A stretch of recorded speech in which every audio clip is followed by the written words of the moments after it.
are here today with Senator Chris Van Hollen for a special Burn the Talking Points. We are very excited that he has taken time out of his day to talk with Maryland Democrats because we know how much is going on in Washington, D.C. and just he's been at the forefront of fighting against the Trump administration. So the fact that he's able to take time out of his schedule to inform Maryland Democrats is a huge deal. So we're not going to do a big long intro because we want to have as much time as possible to talk about the work that he's doing.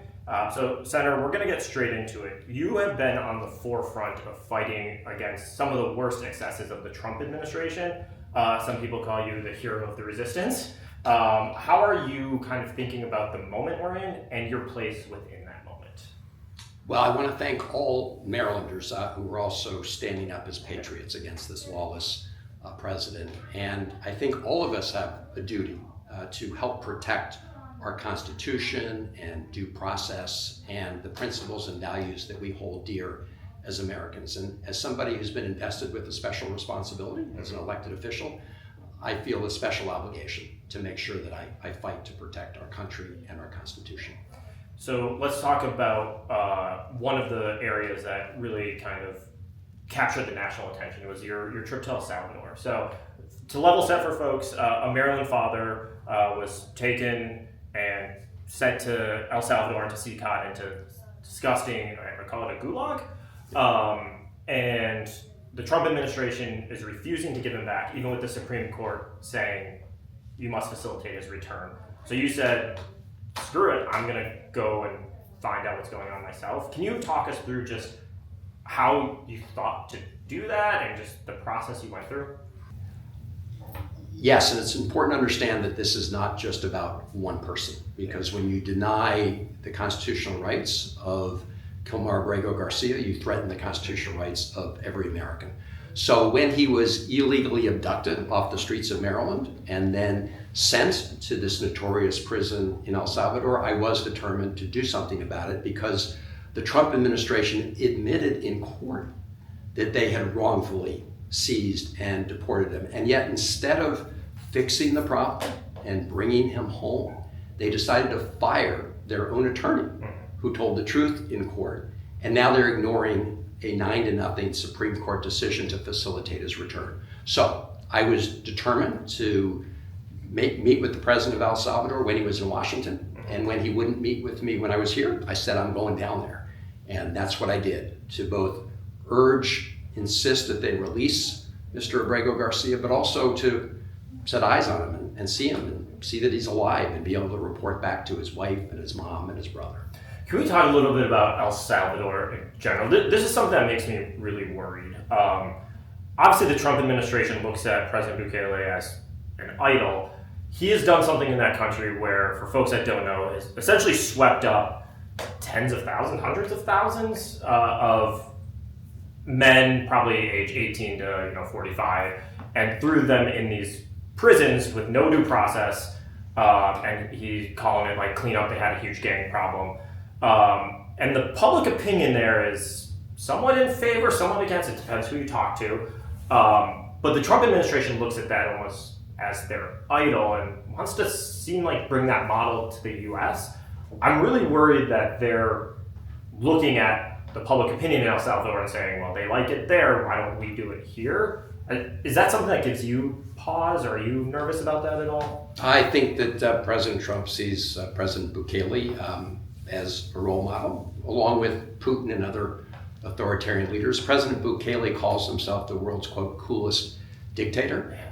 We should be clear that all of us want to make sure that violent criminals are locked up and the public is protected. But the way we do that is through courts of law. They punish the guilty, but they also make sure they provide due process to others in this country. In El Salvador, they have no due process right now. They're in what's called the state of exception. That was supposed to be for 90 days. It's now been 3 years. Mm-hmm. And so I'm all for making sure that we lock up violent criminals, but President Bukele has also swept up a lot of other people who have not had any kind of due process in courts. And now he's sort of becoming the export destination for President Trump's unconstitutional and lawless efforts. again, as found by the Supreme Court. And so I've said to El Salvador, you really don't want to brand yourself as the place where Americans are, you don't want to be the place where people who live here are put at risk. Yeah. All right. So one thing I've heard you say both on Sunday shows, at press conferences, and even here is that this is not about one man. This is about the due process of all Americans. Can you talk to me about just the threat that you see of this creeping authoritarianism? Like, if we don't stand up now, like, where does this road lead? Absolutely. In this case, the Supreme Court has ruled by 9-0 that Abrego Garcia was illegally, wrongfully detained and shipped to this notorious prison in El Salvador. And they've ordered by 9-0 ruling that the Trump administration facilitate his return. As we speak, they're ignoring that court order, meaning they're trampling on his constitutional rights. And I've said repeatedly that this is not about vouching for one man. This is about vouching for his constitutional rights, because if we trample on his constitutional rights, we will undermine and threaten the constitutional rights of everybody who lives in America. And we're filming this on the 29th, and you sent a letter today to the Trump administration, which we'll link in the show notes so everyone can read it.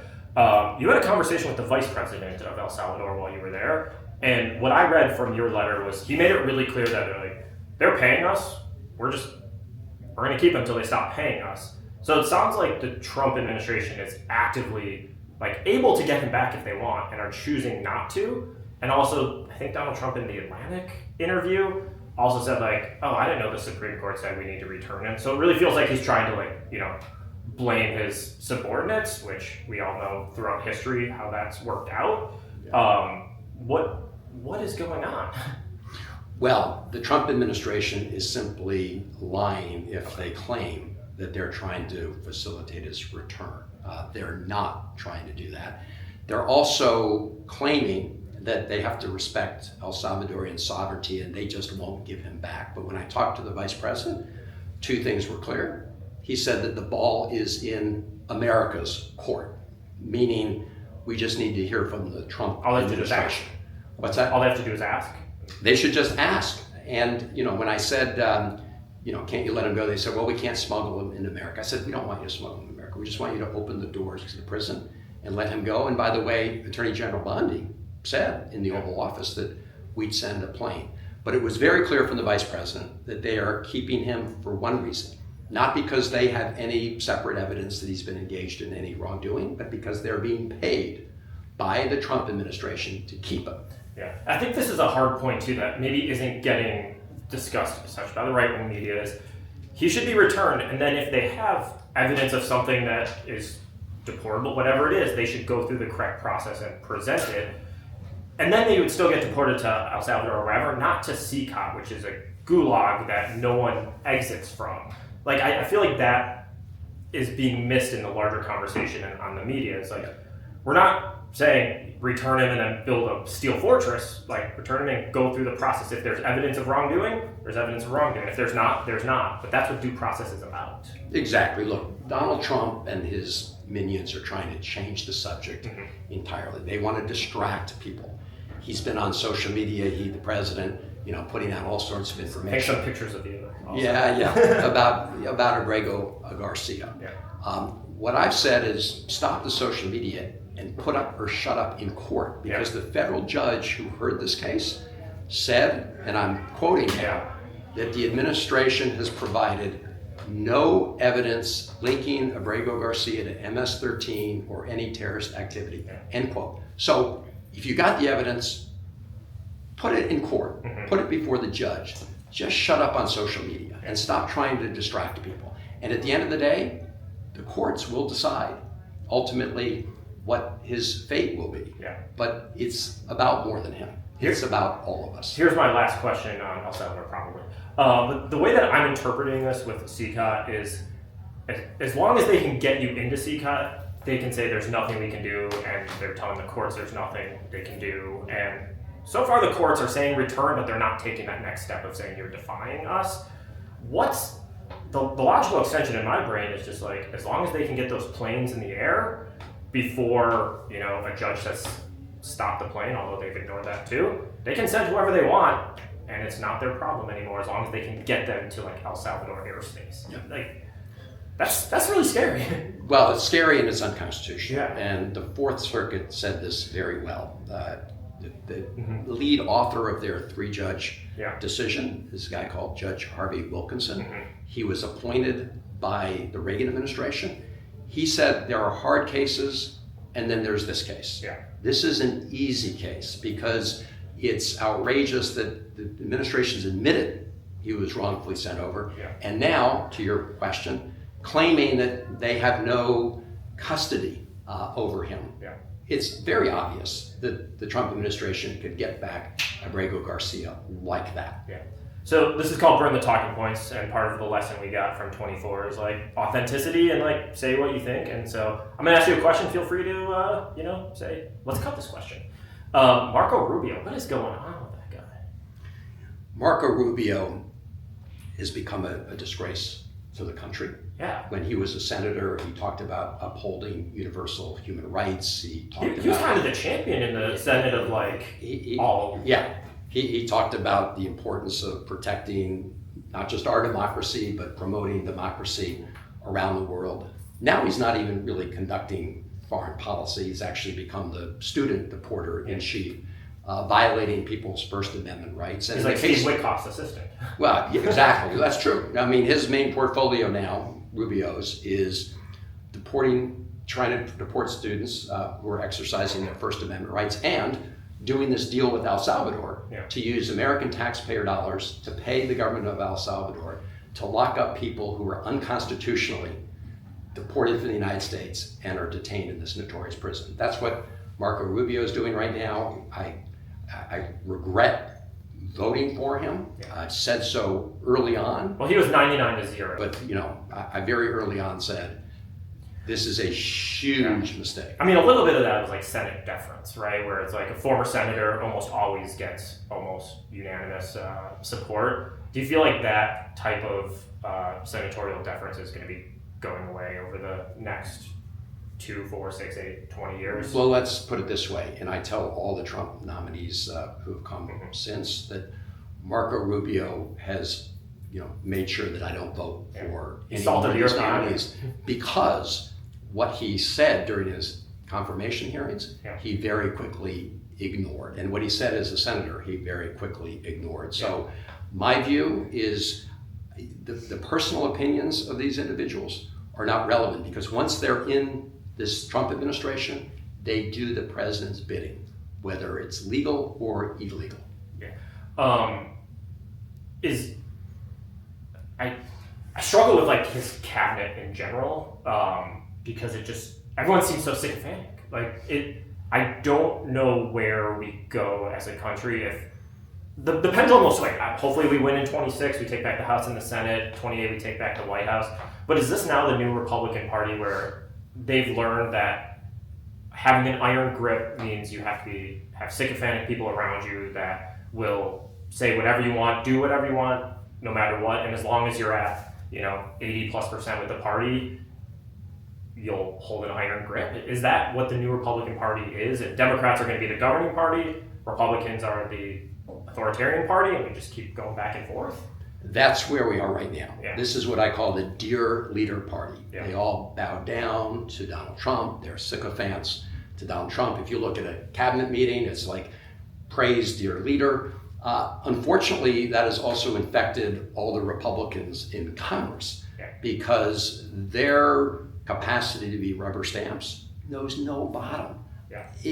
Right now, we've seen no red line that Donald Trump will cross, including violating the Constitution, shredding Article 1, that will draw any response from Republicans in the House or the Senate. So they are just taking a big marker and Xing out Article 1. And of course, they also want to X out Article 3 because Donald Trump is not only calling for the impeachment of judges who uphold the rule of law, but now they've gotten in the business of actually arresting some judges. So this is a very short road to tyranny and even fascism.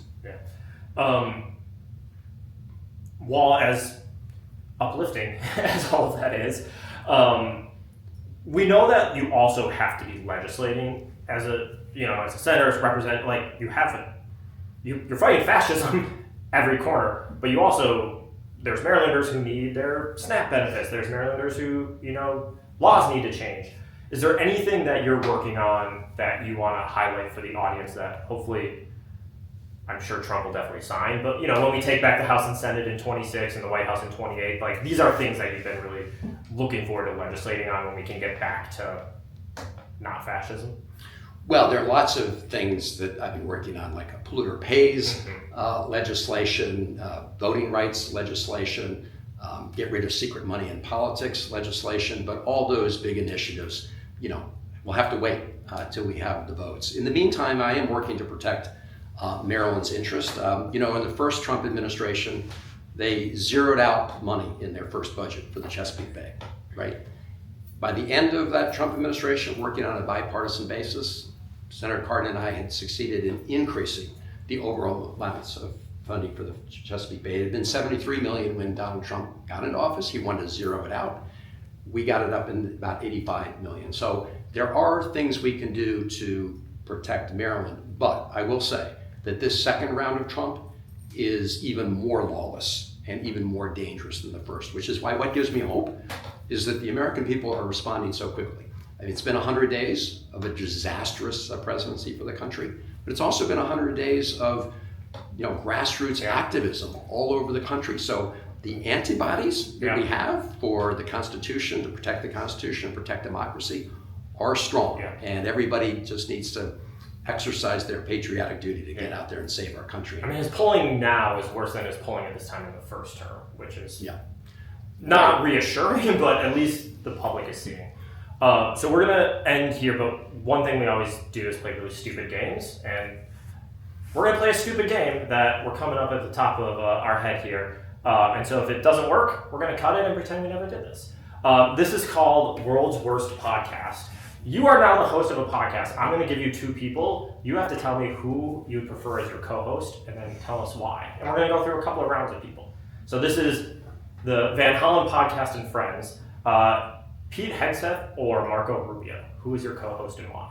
Oh my God. I mean, really, you're limiting my choices. So we're going to do a couple of rounds. Look, I mean, we've already talked about Marco Rubio, so I'm going to say Pete Hegseth. And this guy is so unqualified to be the Secretary of Defense. He's a great podcast, though. Look, hey, but, at least Rubio on paper, was qualified. But Hegseth, this guy is a danger to our country in so many ways. And so, yes, I have a lot of questions for Secretary Hegseth about his disastrous performance. All right, let's do a fun one then. Who would you rather have as your podcast host between notorious podcaster Gavin Newsom or anti-podcaster J.B. Pritzker? Look, I had a good conversation with Governor Pritzker the other day. He called me up in advance of my trip to El Salvador. He recognizes what's at stake, everyone's constitutional rights. And I was glad to see that Illinois became actually the first state to say that they're going to look at divesting their pension portfolios from any businesses that are operating in El Salvador until the government of El Salvador stops becoming the destination point for people who are illegally snatched off the streets of the United States. All right, let's do one last one. Let's make this one just who you could possibly live with sitting next to you. I'm not going to do any of your Senate colleagues because I think I would find that entertaining. You still have to work with them. Let's do former President George W. Bush or former President Bill Clinton. Who would you have a more entertaining podcast with? Not who do you like better. Who do you think would be a more entertaining podcast host with you? Well, look, I will pick Bill Clinton just because. You don't think George Bush would be a really funny podcast host? I would enjoy. I'm not saying I wouldn't enjoy having a podcast with George W. Bush because. Heard it here, folks. Tune in soon. No. I mean, can you arrange that? Yeah. I'll tell you what. He picks up my calls all the time. If you can arrange that, we'll make sure we do it. We'll put a form on the George W. Bush Presidential Library. We'll submit a form that way. If you can make it happen, let me know. Awesome. Well, Senator Van Hollen, thank you for playing the stupidest game we've ever come up with. We appreciate it. But thank you for being the one of the people really stepping up in the moment and fighting the fascism that we're seeing creeping in.